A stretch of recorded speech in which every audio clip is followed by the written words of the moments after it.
Hello, ladies and gentlemen. We are on the Take Away the Pain podcast, episode 2.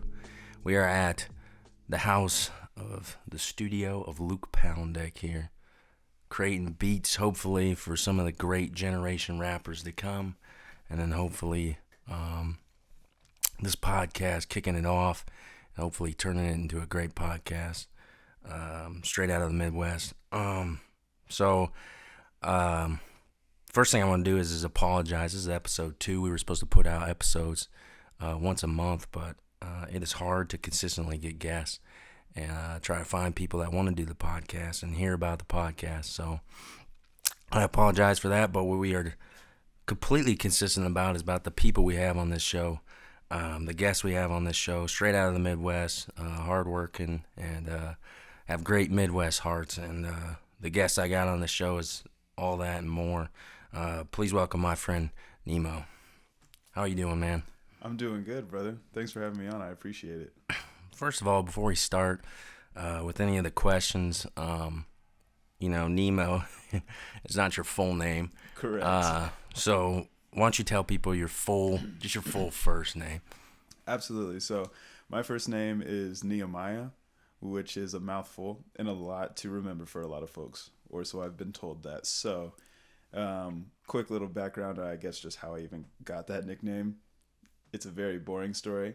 I was in middle school, right, as some people are, and just one of my friends, I met them and I was like, hi, my name's Nehemiah, and they were just like, that's so hard for me to say.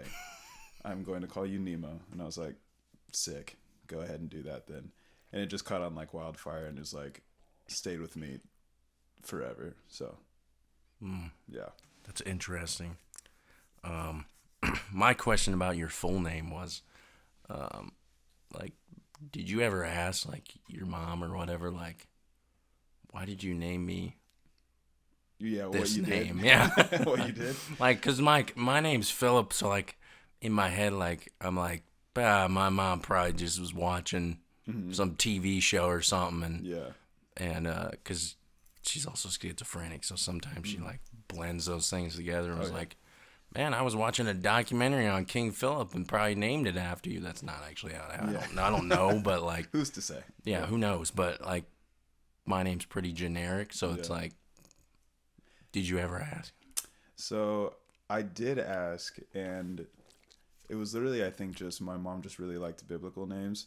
So my name's Nehemiah, which is one of the books of the Bible, and then my brother's name is Isaiah. So I think that we were blessed with some pretty wickedly cool names, but the females in my family not so much. So they just got boring non-biblical names. So yeah. Okay, so so it's Bible related. Yes. That I did not know. Yes. There's too many damn books in the Bible for me to know who's named after what. Which does make sense, but yeah, that was the inspiration behind it. I also know that I think the name Nehemiah actually stands for comfort. I forget specifically with what like language or dialect in which that applies, but I think it stands for comfort. On the opposite end of that spectrum, the name Nemo actually means to represent a no name or a nobody, essentially. So yeah, that's also another great thing. I remember when people first found that one out and they were just like, oh, you're nothing. I was just like, good joke. Let's move on. I would have made a joke about more the movie Finding Nemo than that, because that's just more me. You and everyone else that I've ever met, I feel like. Yeah. I've heard just about every Nemo joke in the book, I feel like. To the point where, whenever someone, says one and they really feel encouraged by it, I just clap for them. Just I'm glad that you got that in there. I hope that did as much for you as you think it did. Because for me, I'm just upset. But you're upset about the Finding Nemo joke? Always, man. To say that, I feel like that's all people refer to me as whenever I first meet them. They're just like, hey, find your dad yet? And I'm just like, yeah, good one. Okay, yeah, that one's pretty bad. But yeah, or they're just like, oh, where's Dory? And all this stuff. I'm just like, can we do something else? You probably can't even watch that movie to this day. No. It's a good movie, but I'm good on it. I don't like to remind people of the movie because then they just do Make jokes. it. Yeah. It's a good name. Thanks. Full Man. name. Good nickname. I appreciate it. Yeah, me too. I think it's good. All right. Since we're getting into winter, we should replay our summer memories, which you went to Colorado over the summer. I definitely did. And even though we had this conversation a little bit, why don't you tell people, because you did an internship there. I did. And then, other than that, like, what was it like living in Colorado at whatever age you're at? What are you, 23? 22. 22, yes. I'm 24, so. It was incredible. Yeah, man, I think it was just a very unique experience, like getting up and going to work every single day and seeing like Pikes Peak, just during my commute to work. That was definitely like one of the highlights, but also just the Colorado Springs area, which is where I was at, is just gorgeous. Yeah, you have Garden of the Gods really, really close to you. You have like North Cheyenne Canyon, just all these like incredible rock formations, and every single sunrise and sunset was just incredibly beautiful. It seems like something that you'd see on like a desktop like wallpaper that I just got to like see every single day, like at work and just in my existence. It was pretty solid. And the work was really cool too. I lived in some apartments with some other interns that were there for the summer, and it was very interesting to just be taken out of literally your whole entire community and kind of being dropped off in this like place like a couple states away, just with random people and figuring it out and just like seeing what that experience is like. It was great though. I would say that I've made some really good relationships with a lot of the folks that I worked with.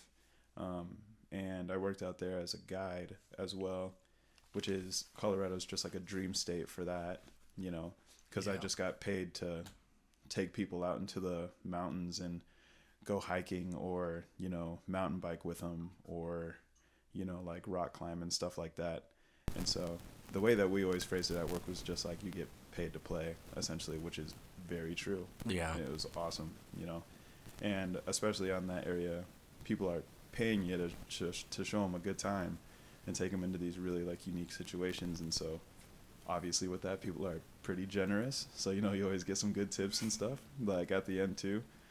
The whole entire summer really was just like a dream. Honestly, if I could like still be there, I would definitely still be there. But I am very thankful to be back, in the community that I started off in, and hopefully get back at some point. So. Right.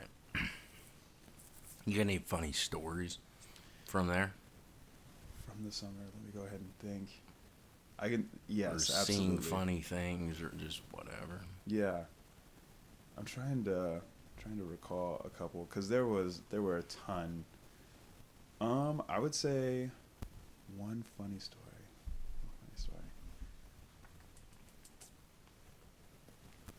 I think one that was really funny for me happened when I was doing the what's called the Wild West experience at where I worked. And so, long story short, what I would do is you get the guests and we go up into what's called North Cheyenne Canyon, which is a mountain range up in Colorado Springs. We had a private property up there, and then I would take people out there to do like axe throwing, BB guns, and like archery. And so I would teach them all these like skills, and then we'd go to different like ranges and stuff that we have and just exercise that essentially for a little while. And it was super fun. I remember one group in particular, whenever you're shooting, like a bow, obviously you have to kind of watch like the bow string, because what happens is when you're holding the bow out with one of your hands and then you're drawing that string back, if you get too close to your body, that string can like snap and tear up your forearm, right? And it'll like, you'll know it when it hits you. It's pretty intense. And so there was there was an older lady who was there, and so it was like mom, daughter, and then the grandparents, right? And so everyone's having a good time. They're a very fun group. And so the mom gets up and she's shooting like the bow and arrow and everything like that, and everything's good. But I went around and I always like to ask like, hey, did that like bowstring hit you at all? Like, how are y'all like doing? Just to make sure everyone's good. And everyone said that they were good, you know, but the mom was just like, no, I keep on getting hit. And I was just like, oh, is it hitting like your forearm? And she was just like, no. And then she's just like looking at me and like kind of grinning. And I was like, kind of confused. I was like, it's not hitting your forearm? She was just like, no. Oh. As we know, females, right? They got breasts. So, Yes. So I couldn't really help with that situation. But whenever she was shooting the bow and arrow, she was hitting herself. And so she didn't really like, she would just thought it was funny. And she saw how uncomfortable I got when she like made it apparent that she was getting hit in the chest. Mm-hmm. And so that just made her laugh even more. And I didn't really know how to respond considering her mom was like 2 feet away from me and her daughter was also right there. I was like, this is a very weird situation that I have found myself in. You got the worst one in that situation. Yeah. The sandwich one. I know. They're just like both like watching this interaction. I'm just like, all right, on to the next thing. Let's go. Let's go. I knew exactly where you're going when you said she's grinning or whatever. Yeah, it was just like, I know where this is at. It's just a little strange, you know? Like, it's obviously, like, that's going to happen, but I just didn't know how to react in that moment. I was just like, oh, I am sorry. Like, I can't help with that. And, yeah, then we just moved on. But that is definitely a story that sticks out in my head because it was wildly uncomfortable for me, but I think very funny to that mom. So, right. Yeah. I think it's odd that... I think it would be a little odd that it was funny to the mom. Yeah. You know what I mean? Like, was it like... I don't try the to think question about is, was it too funny to the mom? Or... See, and this is where my head goes as well. Yeah. And so when it happened, I was just like, I should be laughing about this more than she is, you know? And I don't know. I don't try and read into it too much. So I just like kind of disregarded the situation and like moved on. Because there are some interesting characters that came out to my work. Yeah. But I mean, maybe you shouldn't find it more funny. But yeah, you're right. You probably shouldn't think about it too much. Yeah. I just wanted to move on, really, and just not really. Perfect funny story for the podcast. Yeah. Yes, thank you for making me share it. I appreciate it. Just another memory unlocked again. So. Yeah. Well, I didn't make you share it. I just said it's a funny story. I know, that was the only thing I could think of, though. It was a good one. Speaking of funny stuff or other things, what... Question 1 and 2 are just kind of a way to, you know, ease up the questions. But, you know, it's also good because in the Midwest we don't have a lot of, like, local entertainment. So hearing different things from other people makes it fun. So, like, what releases the dopamine, like, entertainment-wise for you? Like, TV shows, like, music? Like, what do you, not really what are you into, but just, like, you watching any good stuff or listening to anything? Yeah, man. So, as of recently, and I'm sure there's people who, you know, are listening that know some of the shows that I'm talking about. Yeah, probably. But I know that there's a Netflix show called On My Block, and so they just released the 4th and final season for that. I haven't watched it yet, but me and my lady, we've watched all of the seasons, you know, together, and just really, really enjoy like the characters and everything in it. And so we're actually going to start watching season 4 tonight, and that's just like, over the past couple of days, I've kind of just had the prior seasons on in the background, and it's just so funny to me, you know, I love that show. Outside of that, you know, some of the other things that really like do it for me, I also know that season 3 just released recently as well, and we still need to watch that as well. And so, sorry, what was it? It's called You. Oh. It's like, long story short, crazy, like, very like passionate but like psycho stalker man who just falls in love with women way too easily and finds himself in some pretty intense predicaments because of that. But those are some of the shows that have really been doing it for me lately, that just really kind of do it. And then the other thing is just like music, you know.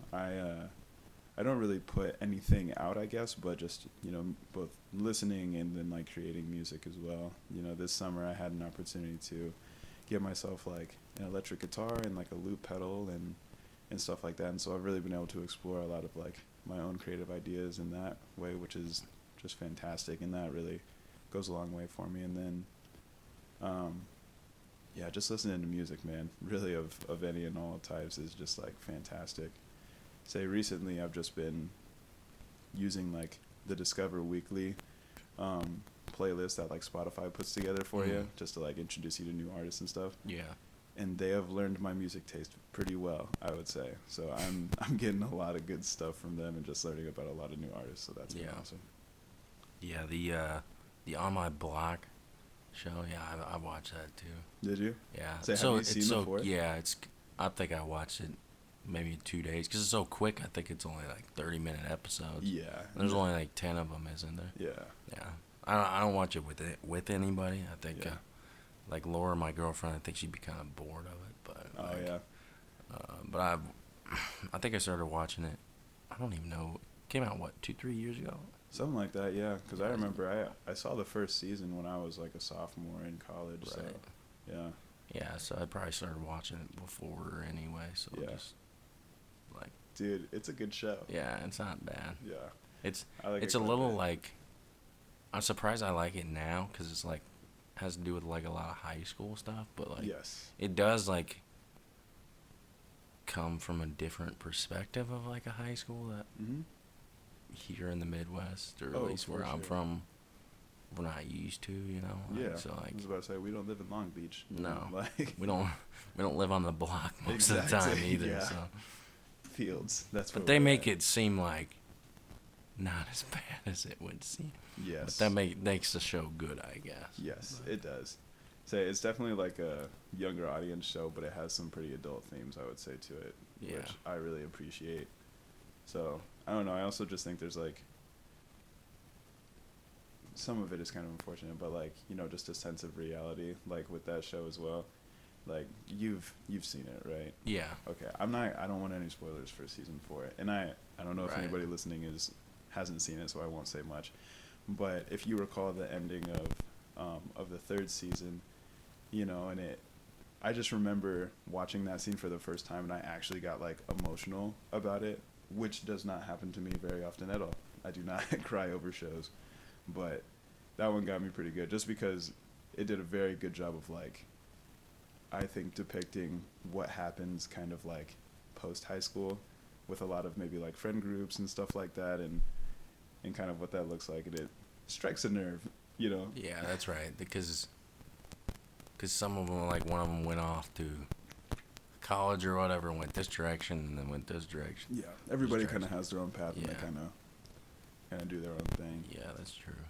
And so, you know, you can just see just how relationships change so fast, and like the decision of maybe even one person of the group, you know, like one person can do something or go somewhere for like a few months, and then they come back and everything's changed, you know. Yeah. Do you like more funny shows or more like dramatic shows? I would say definitely more funny, but not because I don't like dramatic stuff. I think it's just like, if I get really invested with something that's like dramatic, then like I just won't stop watching it. Like I'll just, every single amount of like free time that I have will be invested into that show. Like I had talked to Luke actually about, and we had talked about this too, about like Breaking Bad. But when I started that show, dude, I like I couldn't stop watching that show. Like every single opportunity that I had, I was watching it, and I was staying up till like 2 or 3 sometimes just to watch like an extra episode. And then I had like class at 10 or something like that. Just, it's too good. Yeah, I like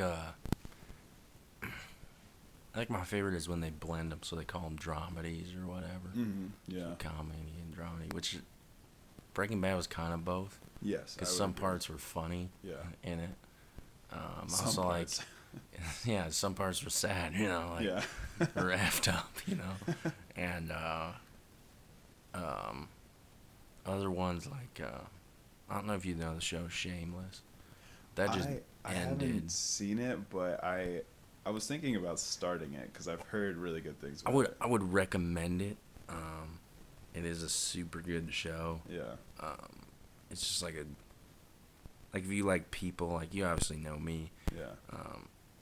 I mean, I wouldn't work in mental or behavioral health if I didn't like people or their stories or screwed up stuff. But it's like all of that. But like, so they just finished the season. Me and Laura just got done watching it. And then I actually went back and rewatched it because it's like 11 seasons long. Yeah. And like even before I came over here, I started watching a couple episodes, and I'm like, Jesus Christ, I don't even remember some of this stuff. You know, it's like one of those you could probably watch a couple more times, and you'll like pick up on certain things or little things. So I recommend it. There's a lot of like, it's obviously like a more realistic show about a dysfunctional family. So there's a lot of bad stuff in it that maybe like, if certain viewers who are viewing this or you or whatever like get uncomfortable by it or whatever, but it's not like bad, you know, like it's not horrible, horrific things. It's just, you know, like some people might get I wouldn't say we're triggered by it, but you know. And then if you're like if you're a Christian who's listening or something like that, there's a lot of like sexual like content on the show that you might need to just fast forward or whatever. But other than that, it's pretty good. The one show that my parents turned me on to was Dope Sick on Hulu. And it's based on a book. It's actually really good. It's about like Appalachia. You know how like kind of poor they are and how much they use like heroin or pills or something. They got hooked on like oxy back when the epidemic is still a big thing today, but you know, it was big back in like 2016 and stuff like that. But that's a good show. I think the last episode just came out yesterday, and I still haven't watched it. But my parents turned me on to it, and it like I obviously like to learn about substance abuse. I want to be a substance abuse counselor and stuff like that. So learning about sometimes the history of certain things or whatever is fun, and it goes through like how big pharma, like how sales reps or whatever, like they use different wording to try to say it's like less addictive. The OxyContin that was so powerful, and it still is today. Like, so like it's just an interesting show, like how much they like abuse their power as like not this huge drug kingpin, but like actual business people. But you should check it out. I think it's pretty good if you like some dramas about actual stuff. But I mean, those are the best ones, right? See, music. I like music. It helps me either get ready for the day, because we both work behavioral health right now, so I always like, you got an hour drive, I got a 30-minute drive. Like, I'm always cranking whatever tunes I can to calm me down. Christian music, country music, rap music, whatever. And then when I leave, it's the same thing. It's just shows and stuff are just an easy way for me to unwind for the night or the day or whatever shift I'm working. So, do you find that helpful too? Absolutely. Yeah, I think for me, I don't know, it can kind of go both ways. I've like experienced, just because obviously, like you're saying, with us both working with like behavioral health and stuff like that right now, it's not the easiest population to manage or really work with. And so what I've kind of determined is when I'm driving to work, or specifically when I'm driving back, kind of how I'm reacting to the music that I'm listening to kind of determines how my day went. And you know, if I'm like still real energetic and, you know, just like really like bump into the music, then it's great and it's been a good day. If not, then, you know, I think I can get into the habit of maybe playing stuff that kind of fits my mood a little bit more, which I think can almost be a little like self-destructive, you know, because it's not like sad music's going to make you happy when you're sad. So yeah, I've found it to be helpful, I would say, in most scenarios, but there have definitely been a few times where it's just like, maybe sometimes driving back in silence would maybe help a little bit more, you know? Yeah. So you just got to kind of read the room. I like to get out of my head, though. Yeah. Because, like, music is the best non-lethal drug Oh yeah, in the for world. sure. Like, Yeah. there's it. Even when you think about food, Yeah. it's so much better than any of that stuff Yeah. because, like, even if you play bad music, there's just something about the release of it. Mm-hmm. Same thing we're talking about in question 2, just something that releases your endorphins or dopamine or something that makes it, like, I usually, like, on the way up, I'm like, country music, 'cause, like, I none of the kids even play country music for one. They always play rap music at work, and I'm like, I get tired of it after a while, but sometimes I'll play it on the way up. Yeah. Just to get into the mode, but yeah, it's the best. Yep. Drug or medicine or whatever you want, however you want to say it. Mm-hmm. No, Yeah. I would agree with you. I think that's definitely like one of the main escapes that I have, and it's quite nice. You know, you don't really recognize how much it does for you until you really do like need just that moment of just like release. You know, after like a tough day or something like that. Yeah. Goes a lot farther than you would maybe think. Question 3 is that's a little bit more serious, but it's not that huge of a deal. Obviously, you and I have talked about. I think we come from. I would say like we have similar friend groups that we grew up with. You and I both have talked about. You know, like I'm still good friends with my best friends and that I grew up with, and you're the same. You go back and see them every time you're back home. You know, about the same way. But other than that, you know, you grew up in Davenport, Iowa, Quad City area. I don't really actually know that much about you growing up there. Like, did you like it growing up? Like, how was it? Because I know, I think that area has gotten like a lot rougher in terms of like the whole Quad City area. Like, the older I get, because I have my biological grandma and a lot of my biological family from that area, but they're from the Rock Island area. So you're on the Iowa side, they're on the Illinois side. But Correct. it just seems like somewhat of like it just. Sometimes you drive into town and it's like just a straight Midwest towns that are like kind of depressing to look at, but at the same time that's home, or that's just what it is, you know. So. What was it like growing up in Davenport? Sorry. Yeah, no, you're golden. Honestly, man, like I love my city, you know, and I love my hometown. And so I can't really say a ton that's like bad about it, because even all the stuff that I have heard that have been like rougher about Davenport are things that happened after, you know, I moved.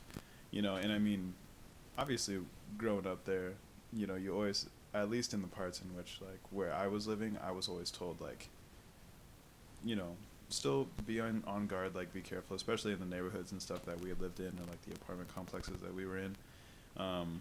There were like still certain things that you just had to be aware of, you know, like you better make sure that you're in like when the street lights come on, or, you know, avoid like this block, or, you know, like that side of town, stuff like that. Or like this certain gas station, like there was a gas station I walked by every single day, like coming home from work, and so I always had to like be aware of what was going on around the gas station, because apparently it was like bad stuff happened there all the time. Right. But I would say overall, like living in Davenport, man, it's honestly pretty nice. Like, you know, there's every single city or town, you know, whatever you're gonna say, is gonna have like its good and its bad parts. But I would say that overall, like, people are pretty solid there. Like, there's not a ton of people that are really gonna be super in your face or anything like aggressive, you know. And that's something that I really like didn't recognize was, I guess, normal, or until like after I left, because me and my friends, you know, we in high school and middle school, like our parents were kind of careless in the sense that they would just let us be out doing whatever we wanted, really, for the most part.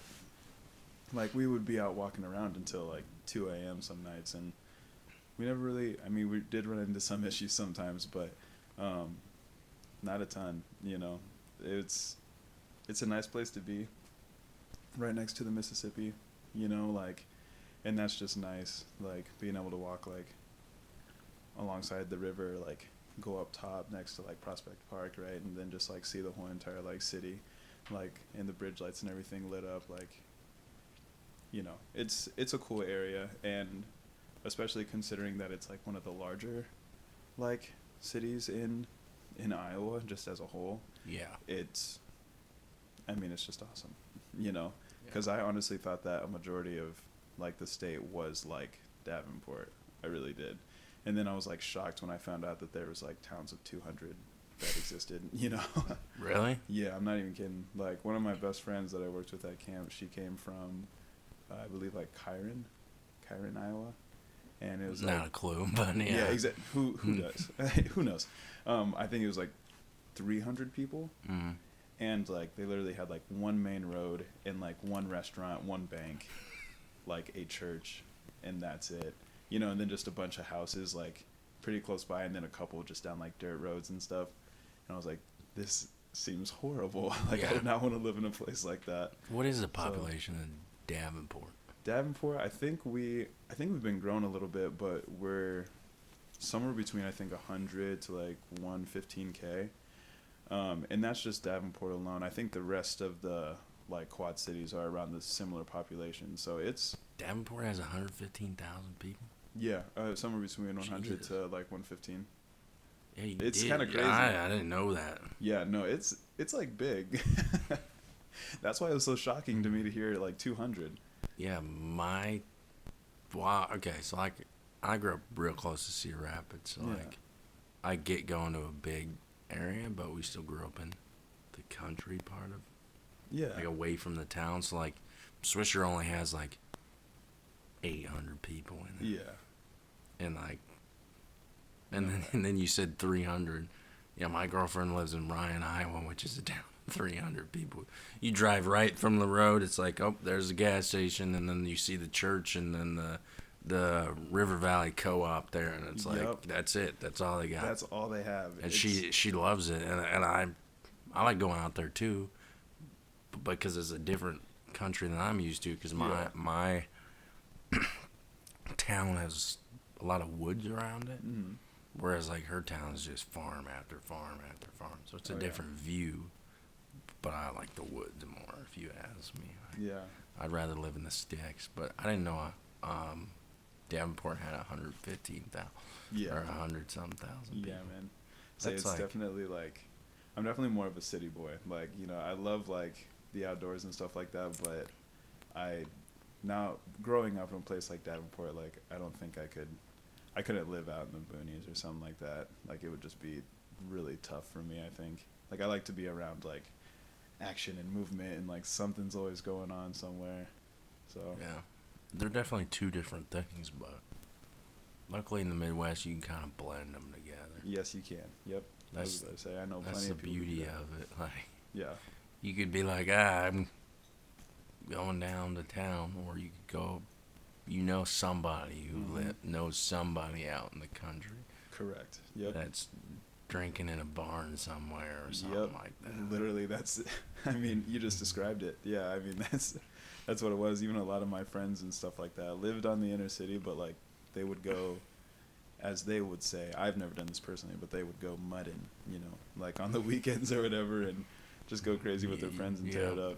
But yeah, couldn't be me. You can't be ashamed of that type of stuff, though. No, Like that's it's real redneck, or it's real like, oh wow, it seems like we don't have much of an IQ level type thing, but Oh, dude. but like it's part of our Midwest culture or something, Oh yeah. and it's fun. I was about to say, everyone's got their thing. Like, me and my buddies, we would hang out in like a Walmart parking lot and like just kick hacky sack around. Like, that was our idea of a good time, you know. And then we'd like walk to the Wendy's like a mile away and just get like 2 burgers and like just split it up. You ever go cross over to Illinois and get Whitey's? Oh, we have Whitey's in there. Did you have them? Yeah, Oh. for sure. No, that's like one of the staples, man. Yeah, But wasn't it originally was in I think so. Illinois, right? I believe so. Yeah. Like I'm sure you probably had one, but yeah. that's what I think. I was always,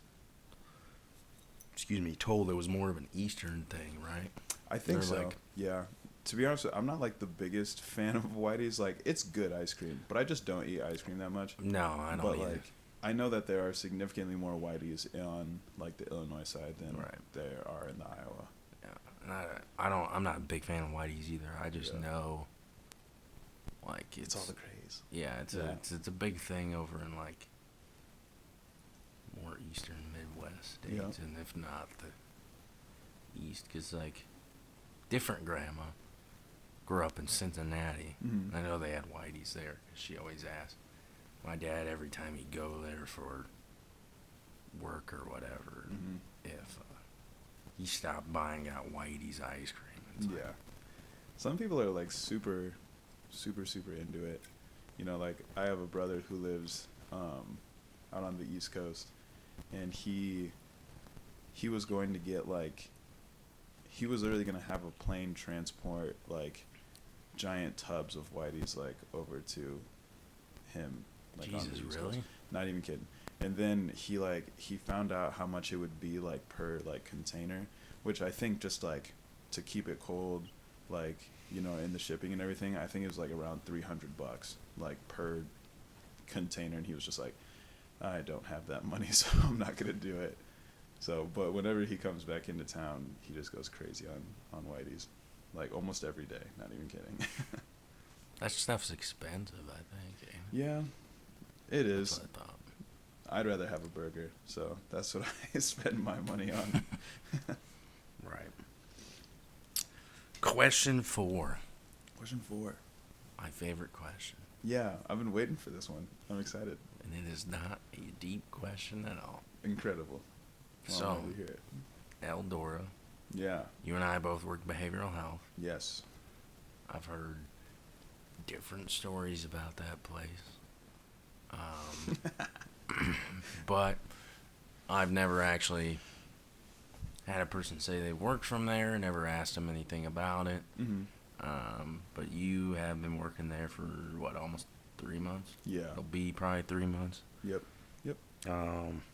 So my question, I guess, is just, like, what's it like? Mhm. Like, I've always wanted to drive by it. So first, like, describe to me, is it just like, it doesn't have a fence around it or anything, does it? Correct. Yeah. So, kind of what it is, you know, you're driving on the highway, and then, I mean, it's right there. It's kind of like isolated, from the other two towns. So if you're just thinking like you're driving on some random highway or something like that, and there's literally nothing but just like fields, and then out of nowhere there's like this giant facility, and then you pass it and there's just more fields. That's kind of what the scenario looks like. So you drive by, and I mean, we have like our giant admin building, and that's where, you know, we have all of our like HR people, a lot of our like office workers, kind of the people who are doing more of the computer stuff. And then, you know, behind that we have like our school. And so the school and the admin building are pretty far away from each other, not like an absurd amount, but, you know, like maybe around like a football field's like length or something Yeah, like that. far enough for a kid to not get in. Correct. Yep. And then alongside the left and the right, kind of from like that building up until the school, that's where we have all the cottages. And so the cottages are, you know, that's where all of the students who are admitted into the facility, that's where they all stay. And yeah, I mean, it is a very, very busy place. It has a lot of people, a lot of like moving parts in order to make it work, you know, because you have people in there from, you know, 12 to 18 with a variety of different cases and reasons why they're there, right? And so it's just it's honestly a pretty like stressful place, you know, just because every single day that you go into work, or, you know, that you encounter these guys with where they're at, I mean, it's just a wild card. You know, you don't know what kind of day you're walking into, and you definitely don't know how you're going to be walking out. You know, you don't know if you're going to be carried out, because that could happen. Is it a? Seriously. Yeah, I believe you. Is it a locked facility? Yeah. So Okay. all the cottages and stuff, everything's locked down. Even everything internally, everything is locked down. Like if anything needs to be unlocked, like, you know, a student has to come up to a staff member and they have to unlock it. All the students are like under supervision like 24/7, or at least they should be. Um, but it's pretty intense, Right. you know. There's It's just so much that has to kind of work together in order to make sure everything works out. Otherwise, you know, someone could go AWOL or try and run and everything like that. And there's just a lot of what if scenarios that become a lot more realistic in that setting. You know, it's not just like, well, hypothetically, you know, what could happen if, like, what would we do if this happened? It's just like, okay, they like to tell you, like, okay, when this happens, what are you gonna do? And that's kind of that can Right. kind of get you a little bit, you know. I've heard people say, but I don't know if it's actually true, so you can confirm it. Mhm. Do you have like, so like when we have a problem, like a big problem, or we're like, this isn't working, like this kid isn't calming down, or this client isn't at all adjusting to what we need to do, we call the police, right? You have police on campus? So we do not. Okay. So we don't have police on campus, but what we do have is something called a tech. And so essentially what their job is they are the security of the whole entire campus. Okay. So for example, we, all the workers, we all have what's called a man down that we like carry on our belt side, right? And so what it is it has like a lanyard as well as it goes off if it sits horizontally. So like, let's say in a situation like if a student or a client, right, if they start getting aggressive with you and you end up on the floor, if it's horizontal for a certain amount of time, it'll go off and a beeper will sound an alarm off to the whole entire campus, like workers. Same thing with like the lanyard pull. If you Holy pull your shit, lanyard, then really? like everybody on campus is aware of like what's happening. And then I'm not even kidding you, you get like bomb rushed with staff, like probably rolling in like 20 plus deep, like into wherever you're at, kind of answering the call of whatever's going on. Jesus. And so I've definitely seen some scenarios just like on the, I guess, effect of that.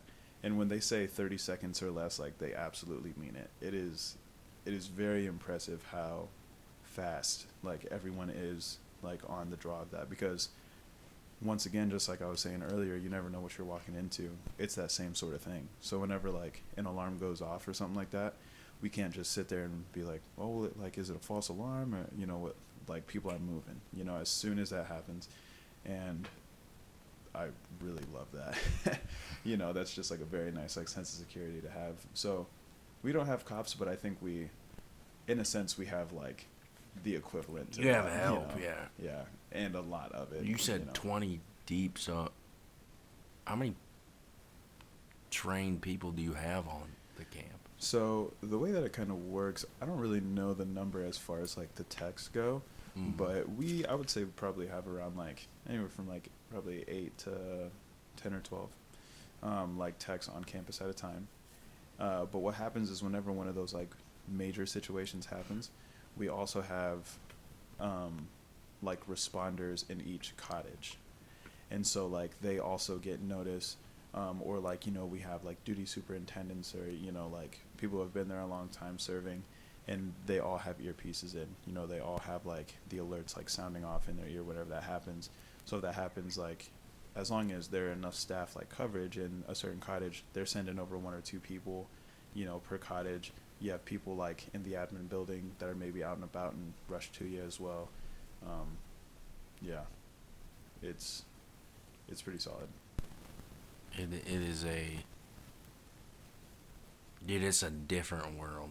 Yeah. Like when you go in there, it's just like, what the hell, you Yeah. know? I mean, like, it's sad as shit for one, Yeah. but like, even that, it's like, I mean, we obviously work in 2 different places. You work in Eldor, I work for LSI over in Waverly, and we have different things, you know, like different client basis, I guess, but like similar. It's all behavioral stuff. Yeah. But that's awesome that you got like things that'll do that, because Yeah. we don't have those things Yeah. at my place, and we're very understaffed. Yeah. And I've told you the stories. Like, yeah, there was always staff willing to help you, but and I'm sure like that place is also like way worse in terms of clientele. But like, I've seen coworkers get their tooth knocked out before. Yeah. Like, I've been put in a chokehold over a bike before. Like, just ridiculous, outrageous stuff. Yeah. That some days you go home and you're like, why do I even do this? Yeah, absolutely. But like, at the same time, I would rather do it than lay bricks for a living. I'd rather do it than this or that. You know, like, I know you might not feel the same way, but you know what I mean. Like, it's just so, like, it's so much fun to tell people it's so different, you know, than other jobs, but it's also like yours is probably worse, where you're like, I could get really hurt, you know. But I've also had like kids be on top of me, you know, while I'm on the ground because I didn't use my proper training right, and kid hooked me, dragged me to the ground, then was on top of me trying to punch me in the face, you know. It's like just different stuff, you know, happens. I don't know, what type of training do you use? Because you probably use a better training system than man, right? So we have like restraint training that we do, and I'm not sure really the formal name of what that training was called. It's called safe clinch. And so we had safe clinch training that we did, where it's essentially just like different ways to essentially try and disable students who are really like escalated, and try and like essentially put them on the ground, like in a manner that is both like as safe as possible, and both for you and the student, and that's also going to like prevent them from causing further damage to the person that they're going for, or like you or themselves. But we also have these things called like ukiru pads or something like that, where it's essentially just like these giant blue pads, and if we're in a situation, let's say for example, where we have like a restraint going on a student, and they're just super escalated, and they like are going ballistic, and they start trying to like smash their head on the floor, or like on something, or something like that. That's like a scenario where we can go and like put the pad like behind their head, so that way they're not doing any further damage. Or, you know, if we're able to get a hold of one and a student starts coming at us, we can block off the shots and stuff like that, until more help can come in to like apprehend that person. Those are the main two trainings that I've gone through with the position, and like, yeah, they're good, and like they're very, very helpful. I will say that. In that same vein, though, it is, at least in my personal experience thus far, it is extremely difficult to like think about that when like stuff starts hitting the fan. You know, like if you see like a student start like throwing punches and stuff on another one, you know, you just see like someone starting to get like rocked back and forth. You know, my first reaction isn't really, oh, I'm gonna go put this specific clench in on this student. You know, like that's not like my first thing that I'm doing is like gunning over there and trying to like push that one student like off of the other one, get them separated, and then try and get them in a clench and like, you know, separate them from the situation. You know, it's pretty, I would say, at least for me, I don't know your personal experience with it, but it's kind of hard to like think very straight and like very like logically in a moment like that, just because everything just goes from 0 like to 100, you know, and it can make it pretty difficult to respond properly. Yeah, ours. I'm guessing you guys have safety rooms. I don't think I know what that is. No. Okay. Called safety arms. Rooms, safety rooms. Oh, we have like room confinement. Room stuff like to that. put them in. Yeah. Yep. Okay, so like, yeah. So the problem with us is, it's like you guys can take them to the ground, right? Mm. But we can't. We use a training called MANT training, which this is why this is my favorite question, because it makes it fun, because it's two different places. Yeah. So, like, yes, the reason why I have my training, you have your training, is because your training is definitely more necessary for the clientele that you have. But at the same time, we get kids that should probably be in your facility, at our facility, for 110% sure. Yeah. And, oh my God, it's just so hard to use our MANT training to try to put them here or there. Like, it does, some of them, it just doesn't work. Yeah. Some of them are too big, too much of fighters or whatever, too outsmart. And then even some of them are put in a different building that we don't even have a safety room to put them in. And it's like, you're screwed. And that's why a lot of times we got to call the police or whatever. But yeah, our training can work. Like, I put kids in the safety room. We got a lot of new workers recently who are getting good training on good kids that aren't too big, so they know how to use it. But when they get one of those 17-year-old kids that's practically a grown man, ready to deck you in the face or whatever, or put you in a chokehold, MANT doesn't always work for shit. Exactly. Yeah. You know, it's like, that's just, I'll say it again, it's just a different world. Yeah. It's like, we do have good people now. Like, we're getting a good setup, a good build. My supervisor worked at not recently, but like back in the day, worked at a men's maximum security prison. Maybe not maximum security, a prison down in Missouri, where she's from. So, like, she's the real deal, and she's not afraid and stuff like that. Yeah. So that helps bring in some good people. But for sure. Oh my God, like, the level of aggression that some people hold is just like outrageously ridiculous. Do you only have just have males there, right? Do you have Yep.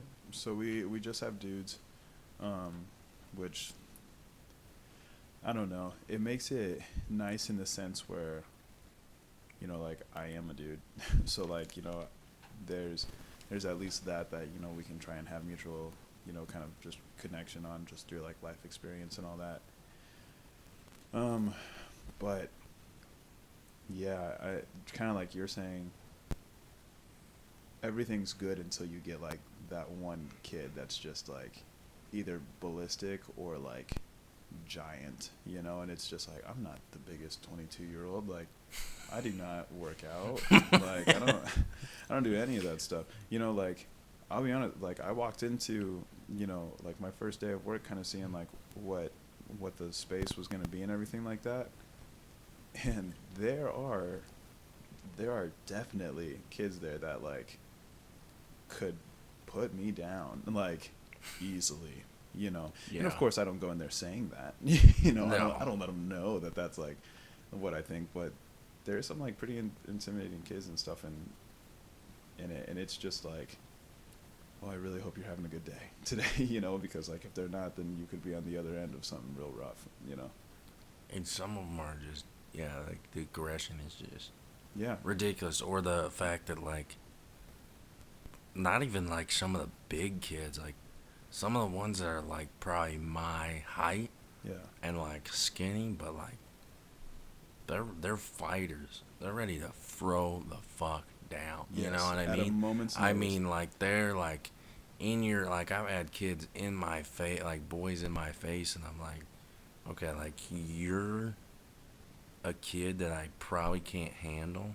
Because, like, at my work, there's one other, well, now we're at 3 guys, but before, it was me and one other guy, and we were the muscle. That's it, you know? Like, and again, like you say, I don't work out. I'm not 6'2", 250 pounds of pure muscle, you know? I mean, that's like, you know, and so, and then, like, I have females that work there, and it's like, dude, what are you, doing? You know, like Yeah. you know, like, yeah, this kid's this height and this age, but he's put people in the hospital your size, you know. Yeah. Yep. You know, this finger right here is from a door jam, which was more of an accident, but that's beside the point, you know. No, he's getting better, but he got fractured. It's like, fuck, you know. Yeah. Yeah. It is brutal. Like, I don't know. To go into like a workplace where like you have to be willing to accept the fact that like, and this is gonna sound like super extreme, but at least like I've literally been told this like with where I'm at right now, like you literally have to accept the fact that like one of these kids could like take your life, or try to, like they're in there for a variety of reasons, like every single one of them. Like, do not discredit them just because they're 16 or something like that, that they can't do something to you, because like Some of them will. yeah. Yeah. And if you sit there and like try and be naive about it, like, oh, like that won't happen, then you're the target, you know. Like it is so insane to me, just like what I've seen in like my time there, that it's like you said, it's just a different world. It is insane, you know. Yeah, ours isn't that, like, bad, but, like, I definitely have felt like, well, there was one time where I felt like, okay, like I could die right here, right now. Yeah. Like, not really gonna explain it, but, you know. Yeah. Yeah. But most of the time it's like, well, I could end up in the hospital pretty bad. Yeah. And I know that for a fact, you Yeah. know, because sometimes I'm an idiot. Yeah. And I don't have the calmness to be able to say, like, you know, sometimes I'm just, like, trying to level with them their way, you know. Yep. But So it you is gotta what be- it is. Yeah, you got to be careful with that, though, you know, like, because I mean that's just what they want. Like you said, I mean they're fighters. A lot of the people that we work with, and you know, obviously I can't speak like super in depth about it, but there are individuals that I've met that just like they just love to fight, like, you know, and they can be individuals that are like pretty quiet most of the day, but then they'll literally just go up to someone and just like poke them or push them or something like that, or just like say like, you know, like you want to run 30s or something like that, you know, just, which for anybody listening, so when someone says that, or at least in what I've learned, when someone says like you want to run 30s, that essentially is just a quick way of saying like, do you want to have like a 30-second scrap, like real quick, and then we'll go back to our business, like. Yeah. And it's just crazy because like I've just seen it happen out of nowhere, you know, like just come up and then they'll just like sock somebody and just like go to town on them for no reason, and it's just like, what was the point of that? And then they just walk away like grinning and laughing, you know. And it's just like that is pretty scary. Like, you know, for someone to just be like, so I think okay with, I'm gonna destroy this kid and he might hit me once or twice, but like I don't care, like. Right. I don't Like, know. where you're at, you're more at. Well, I say both of our areas, but your area compared to my area, you're more at kid prison, you know. In the you know, understand what I'm saying? Like, I do. in the sad sense of it, like, Yeah. me a little bit, but like, you're the first person to explain the 30 Yeah. thing to me. We don't have those at our place. We have fights for sure, but Yeah. never like a 30 Yeah. thing or whatever.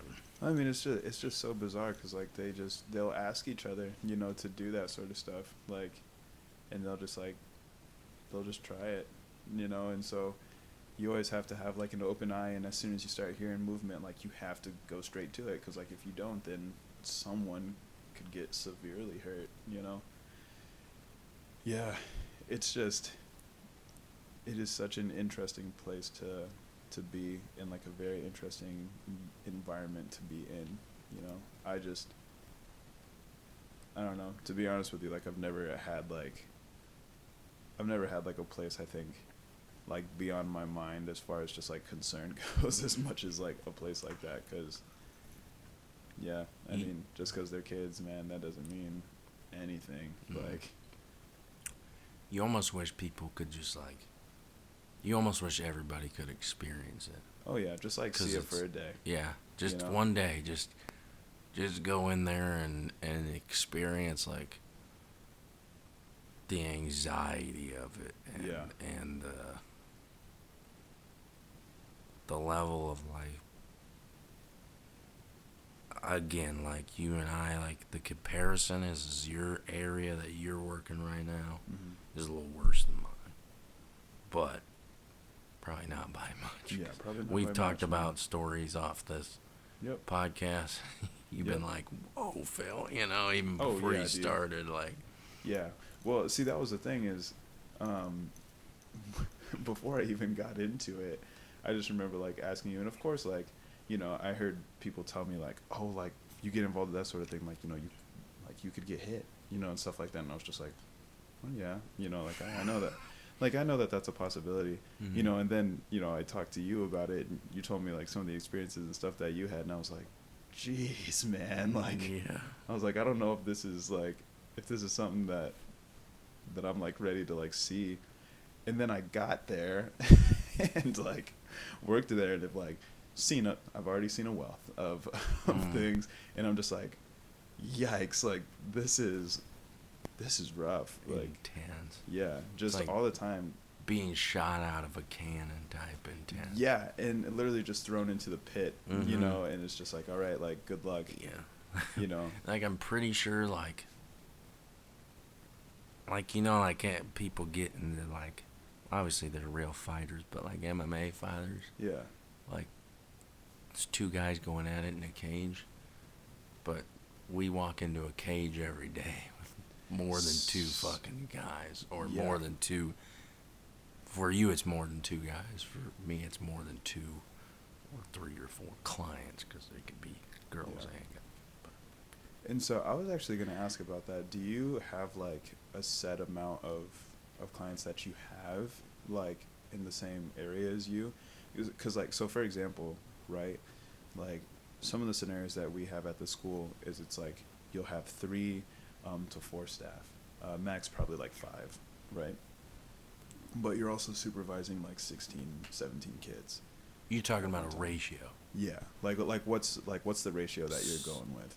So we have different programs on our campus. Mm-hmm. My RT, residential treatment, is the most similar program to Eldora being a secure facility and stuff like that. We're just not a fully secure facility because they can hit an exit door and stuff like that. But you still have to, like, wave a badge or whatever you guys have. I don't know what you guys have. We wave a badge over the front doors. They can't even push on the door to go out, really, except for 2 doors. Our ratio is 1 to 4, which is, if you got a really horribly sort of big kid, you're fucked. You know, I mean, 1 to 4 is horrible. Yeah. And I've had it, personal experience, been in a facility by myself, 4 kids, 1 kid that, I don't want to say horrible, I want to say unfortunately he has harder struggles than everybody else. Yeah. I want to treat my clients with kindness that I've worked with, because they're still human, but it's still like shocking how much. So ours is 1 to 4. I don't know what yours is. Ours is 1 to 8. 1 to 8? Yeah, 1 to 8. But you have. Isn't that crazy? But you have. How many people did you say you had? So typically, 5 in the building.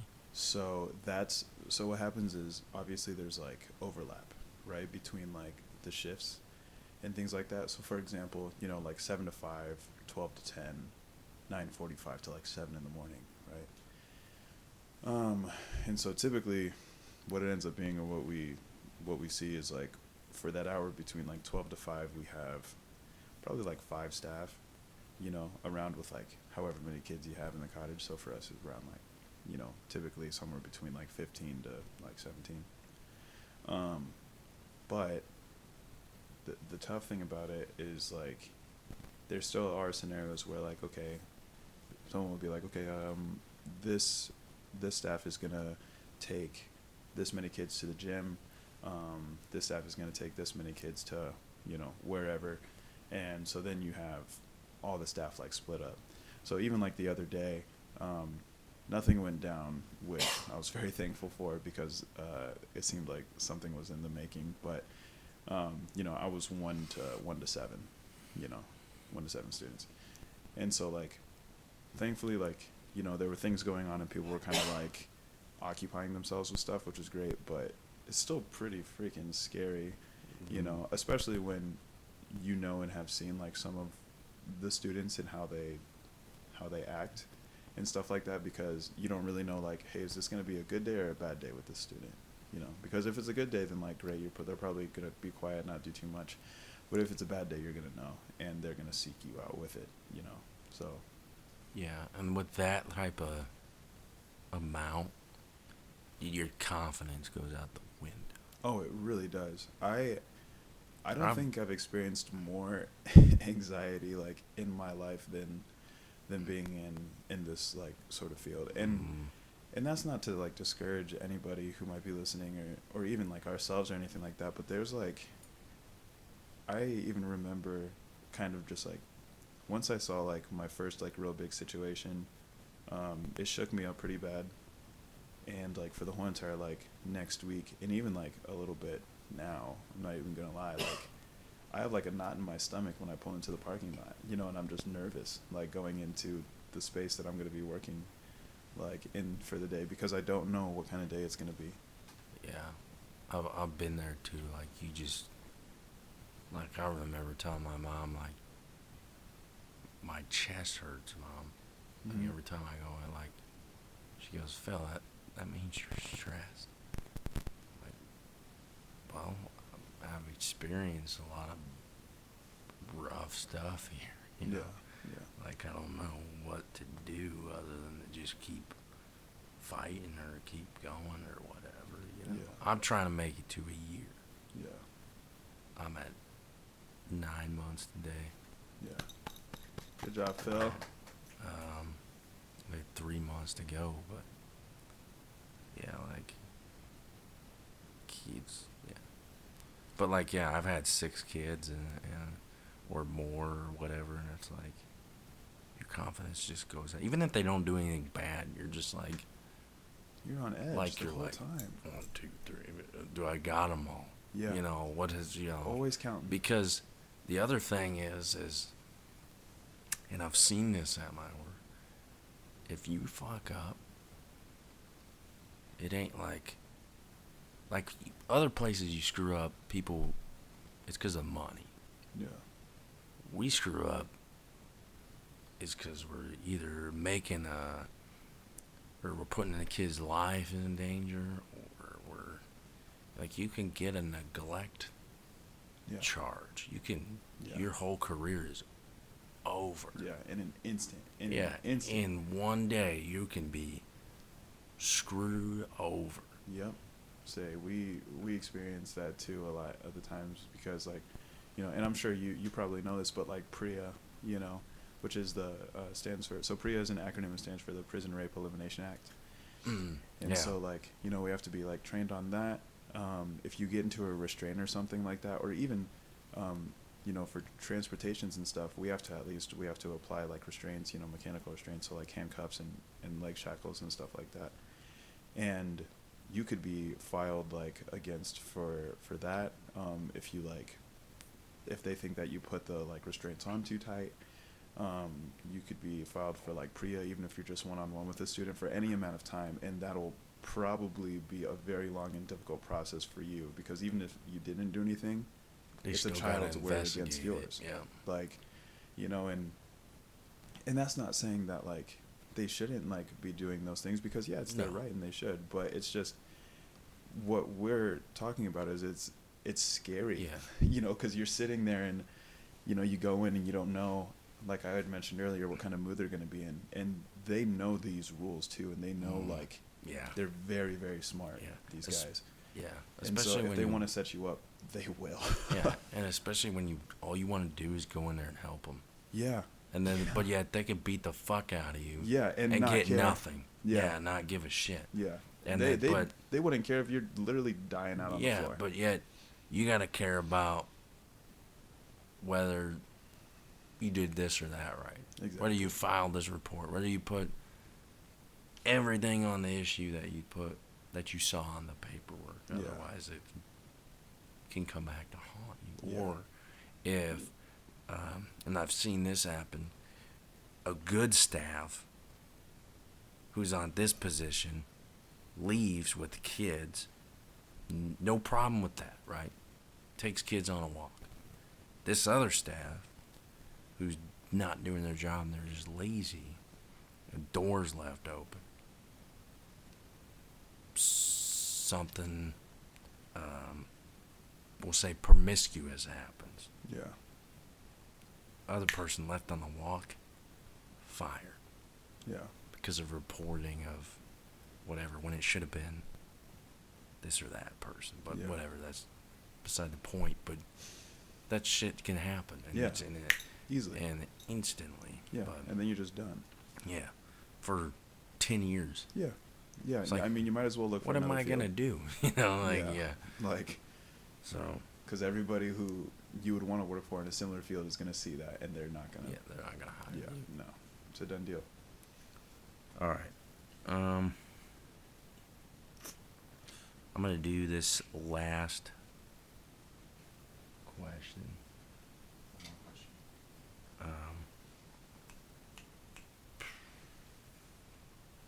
Here. It's part of our rapid fire questions, but we don't have enough time, I guess, for them. So. Dude, yeah, it's been good conversation so far. We're gonna do question 2 of it, which is a question that I came up with concerning this Take Away the Pain podcast. But if you could take a group or a specific person's pain away, who would it be and why?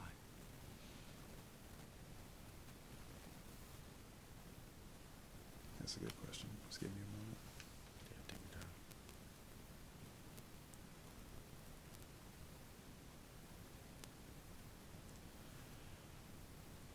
time.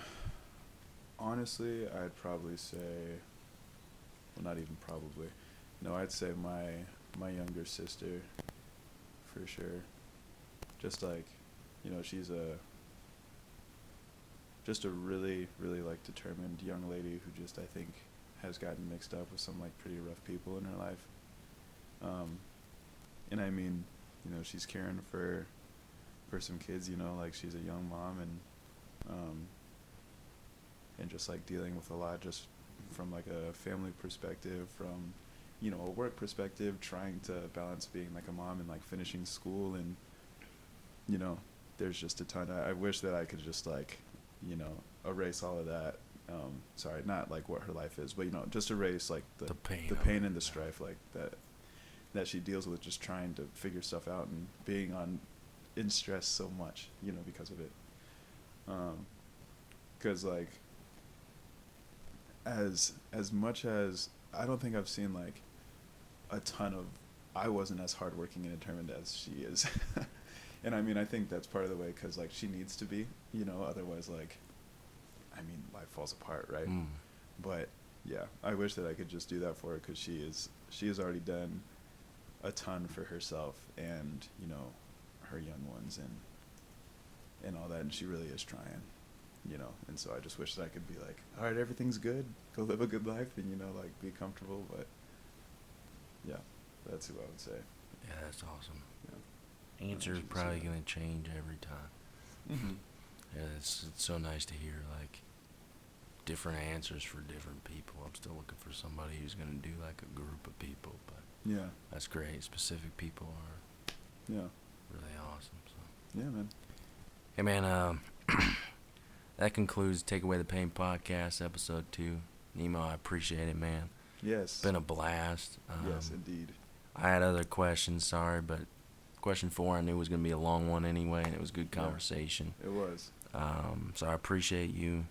I appreciate your heart, people, and I appreciate the fact that you're a real positive person, good person to have in my life. So, Thank Take Away the Pain podcast. That concludes it. YouTube, I appreciate y'all for listening, and I hope we can get better at these podcasts every time. Mm-hmm. So, thanks. Continue to tune in. Continue to come back to this. Yep. It's been fun, man. All right. Bye.